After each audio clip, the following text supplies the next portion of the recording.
आज का टॉपिक है डिराक रिलेटिविस्टिक इक्वेशन।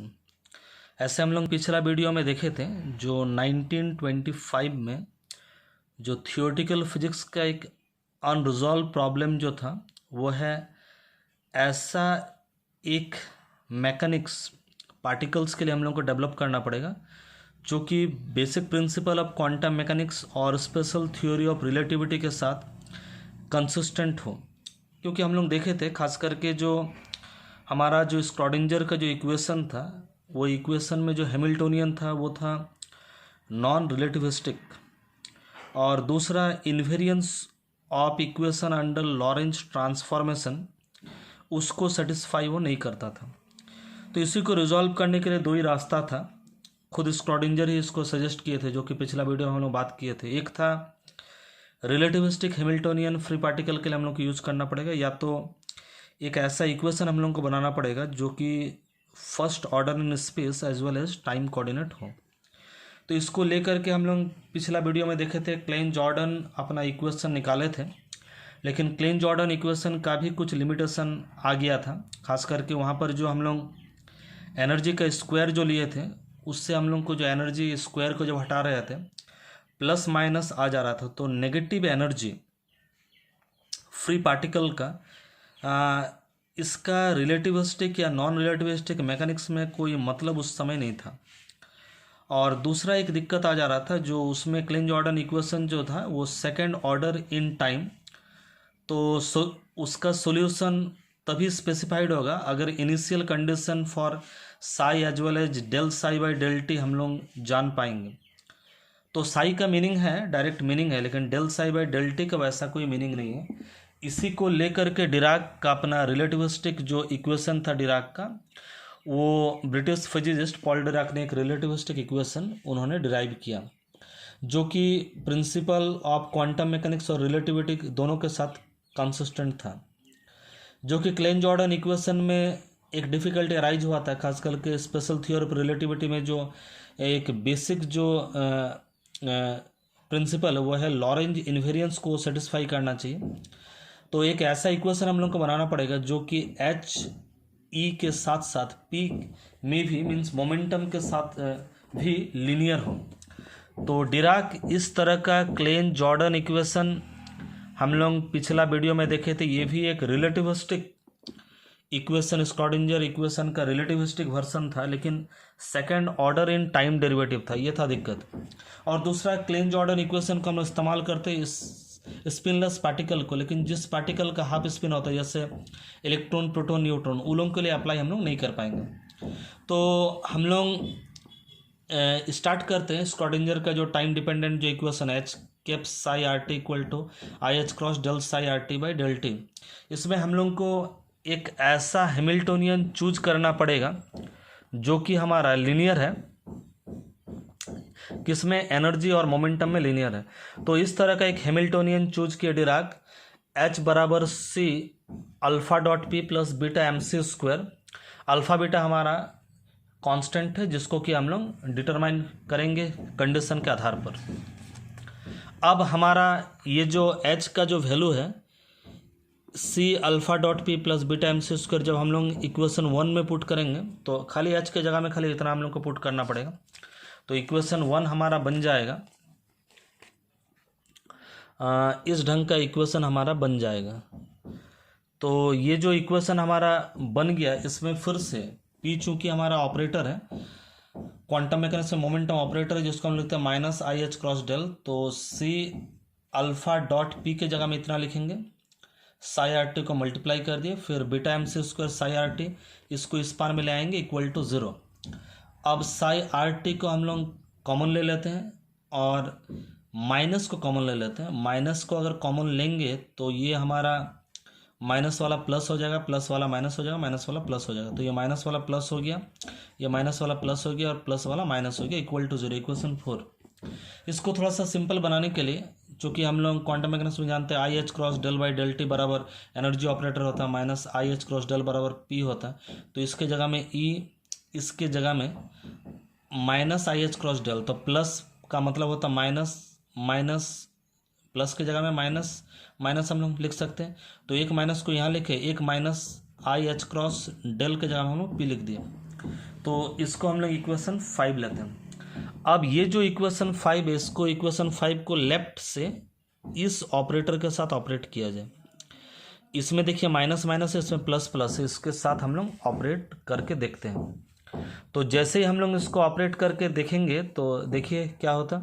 इसको इसके साथ ऑपरेट हम लोग किए, ई इंटू ई मीन्स होगा ई स्क्वायर साई का साई, फिर E into C alpha dot P, फिर ई के साथ ऐसा पूरा मल्टीप्लाई कर लीजिएगा।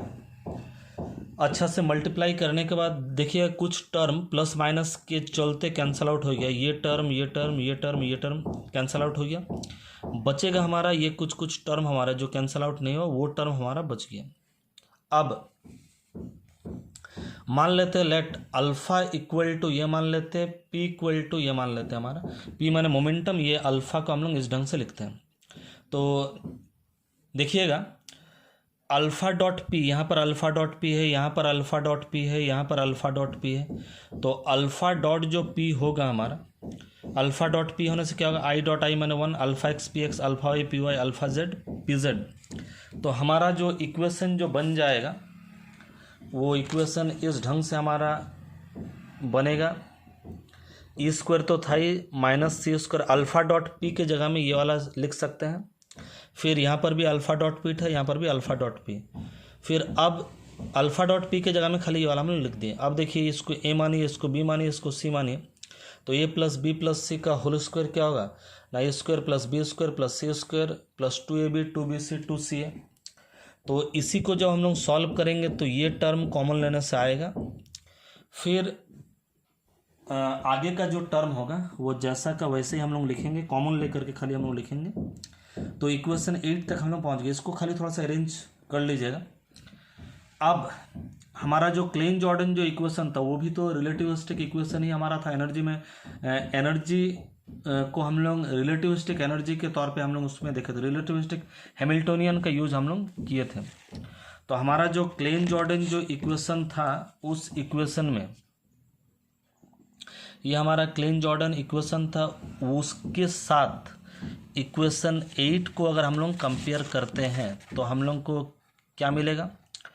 देखिए 8 के साथ अगर कंपेयर अगर हम लोग कर लेते, यहाँ पर भी ए स्क्वायर, यहाँ पर भी ए स्क्वायर, यहाँ पर भी सी स्क्वायर, यहाँ पर भी सी स्क्वायर, लेकिन सी स्क्वायर के बाद यहाँ पर जितना है alpha X square P X, यहाँ पर सी स्क्वायर के बाद only P X square P Y square P Z square, P X square P Y square P Z square है। तो यहाँ पर जो अल्फा एक्स स्क्वायर लिए, अल्फा वाई स्क्वायर लिए, अल्फा जेड स्क्वायर लिए, तो ये 1 होने से ये सेटिस्फाई कर जाएगा। खाली 1 होने से नहीं होगा, इस वाला टर्म को 0 होना पड़ेगा, इस वाला टर्म को 0 होना पड़ेगा, इस वाला टर्म को 0 होना पड़ेगा। तो alpha X square alpha square alpha Z square को 1 होना पड़ेगा। इसको हम लोग 1 लिख दिए। और ये जो ब्रैकेट वाला जो टर्म है हमारा, ये वाला ये वाला ये वाला, इस टर्म को 0 होना पड़ेगा, इसको भी हम लोग लिख दिए। फर्दर इसके बाद देखिए इसको तो 0 कर लिए। फर्दर यहाँ पर beta square M square C to the power 4 है, यहाँ पर only M square C to the power 4 है, तो बीटा स्क्वायर भी क्या होना चाहिए, 1 होना चाहिए। और उसके बाद ये सब जो टर्म, ये सब टर्म तो यहाँ पर है ही नहीं।